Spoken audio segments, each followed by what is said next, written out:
now everybody wants to talk about this four-corner survival match for MWE's Tornado Warning on June 15th in Eden Prairie, Minnesota.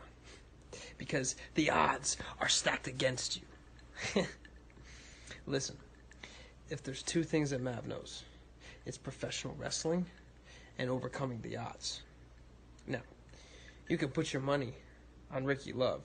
You can put your money on Garrison Creed, or you can put your money on the fabulous Creebird. But at the end of the day, all three of those options would be ill-advised. Because MWE is my house now. And every gambler knows you never bet against the house. Because the house always wins. And, you can bet on that.